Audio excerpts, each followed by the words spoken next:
Well, this has been a long time coming. I've wanted to make a video about this guy for a while now, because as you can probably tell from the title, he's a disgusting person who deserves a video. But for those who just don't know who he is, MandoPony is a 31-year-old YouTuber who is a pretty big musician on the site. His content is in the same vein as people like The Living Tombstone, or DA Games, making music based off popular games and franchises. As you can probably tell from his username, he's really into, or at the very least was very into, MLP, or My Little Pony if you don't know what that is. It's like some kid's show. And started off his channel doing covers of their songs or making original songs for original characters. He did this for a few years and got a decent following, but then he hit it really big with a little known franchise called Five Nights at Freddy's. And boom, all of his music videos are getting hundreds of thousands, if not millions of views. And he didn't just do FNAF either. He did Animal Crossing, he did Undertale, Overwatch, just anything popular at the time. And this has got him to almost 700,000 subscribers of me writing this.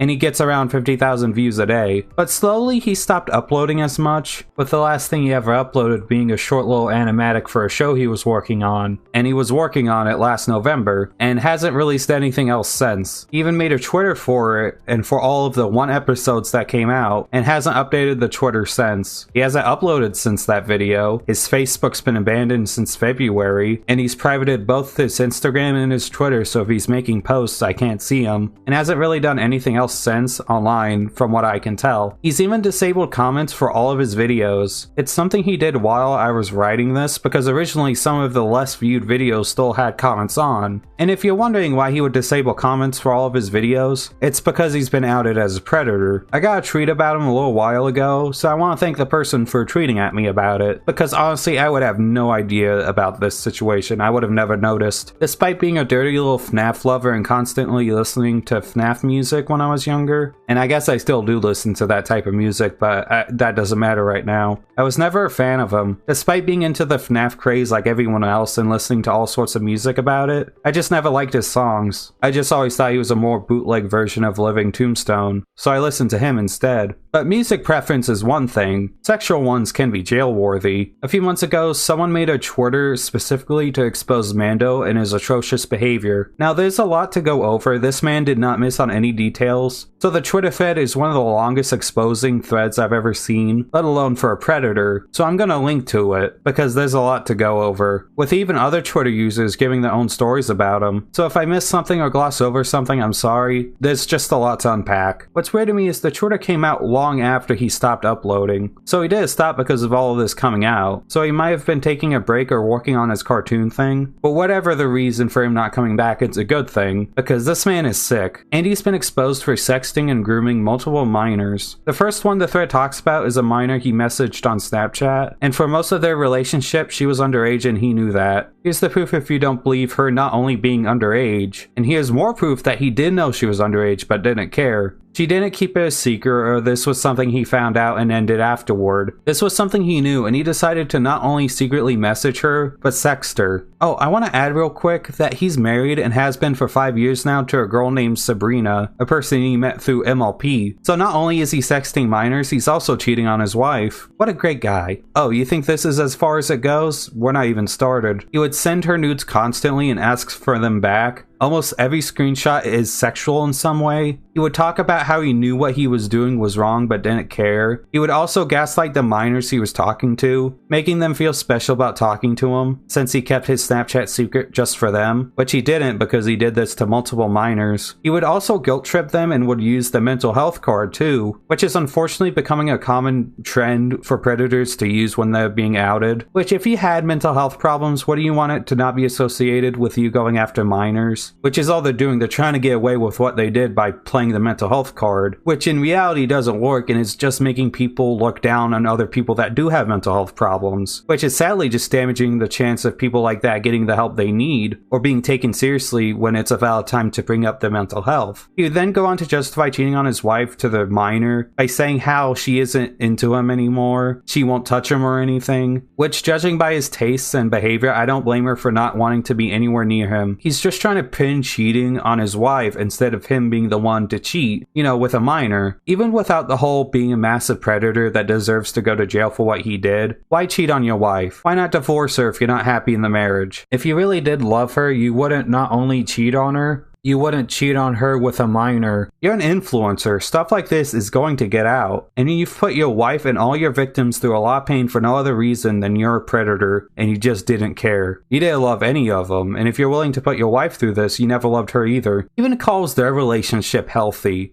It isn't. You don't need me to tell you that. It's like you're secretly dating a minor, you're cheating on your wife, the whole relationship is just sexting and gaslighting. He even had phone sex with her, that's how pathetic he is. This isn't some loving relationship. You're using your power as an influencer to prey on your fans. He would also do this stuff even when the wife was in the house. That's how thirsty he was for minors. He was even talking about how they could visit each other. And this isn't even a fraction of the screenshots that the Twitter has. Again, I'm going to link to the thread, but if I went over every single post, we'd be here for at least another 10 minutes of just these Snapchat messages, and there's a lot more to go over. And I'm not exaggerating when I say this man was super horny to get with a minor. This gross 31-year-old man. He also went after a 15-year-old on Instagram too, because the scumbaggery never ends with this guy. Talking about how he didn't want to be the creepy older guy, while calling a 15-year-old cute and saying her body is gorgeous, calling it a sacred temple. He also calls her the perfect woman since she's a gamer. It's pathetic. I say pathetic a lot, I know, I won't lie, but the fact that this 31-year-old man is going after minors and orgasming over them playing Overwatch is just the most pathetic thing I've ever seen. He even says outright that he wanted to have sex with her while they were on Nate Wants to Battle's tour. He toured with Nate Wants to Battle, another musician, using him in his tour, a tour he worked so hard on to get, to prey on both their fans. What's also funny is a message the Twitter thread has of him saying how he's uncomfortable with minors thirsting after him,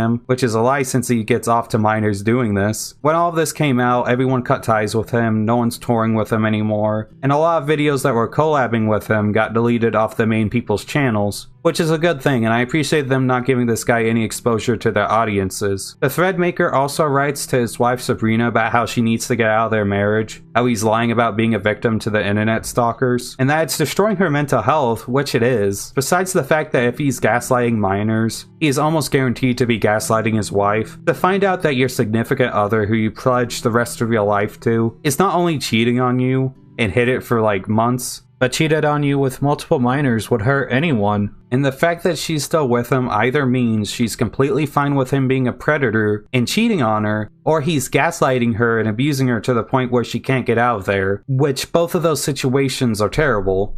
And there's more to the thread. There's a compilation of Andy acting weird towards Nate, an admin giving their own stories and experiences with him, more evidence of Andy flirting with the 15-year-old. He would later go on to not only draw the 15-year-old, but also Nate sexually. And I'm not showing these for obvious reasons, but check it out yourself if you don't believe me. He legitimately sexualized not only his friend, but a minor, and it's disgusting. Andy also used a 14-year-old who was homeless at the time, which while there's not a lot of proof with it, I believe them since Andy is clearly not above doing it. There are so many other people that came out against him. Some adults, but most of them were minors. And just because you're an adult doesn't mean you can't get groomed either. There's another conversation that was leaked of him calling a 13-year-old cute, and that's most of the thread. I glossed over some of them, but they're all there plainly to see. There's also some other stuff I want to go over too. People are going against the threader for exposing him, which while sad isn't that shocking really. Even my Louis Calibre video that went over good got a decent amount of hate comments. It's just an unfortunate reality that no matter what a person does, once they get big enough, there will be a certain amount of people that protect them and harass people that are going against them no matter what they do. Also, he only turned off his comments recently for his videos, so he might be planning a comeback, which I don't know why he would. I assume since this didn't really pick up into anything big, and mostly stayed on Twitter, he thinks he's gonna get away with it. When the only reason it really did get that big was because he hadn't uploaded,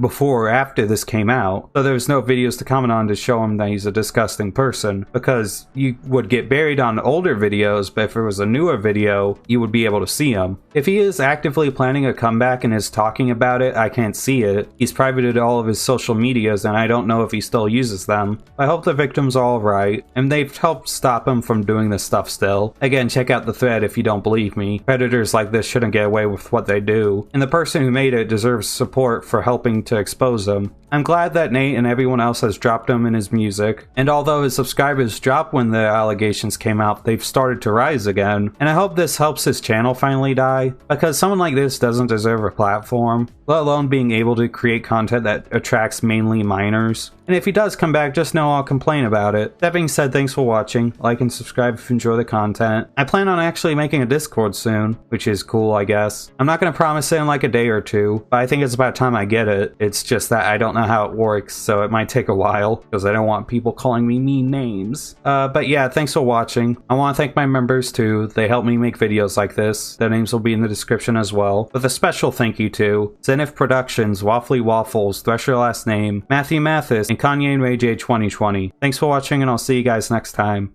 Bye.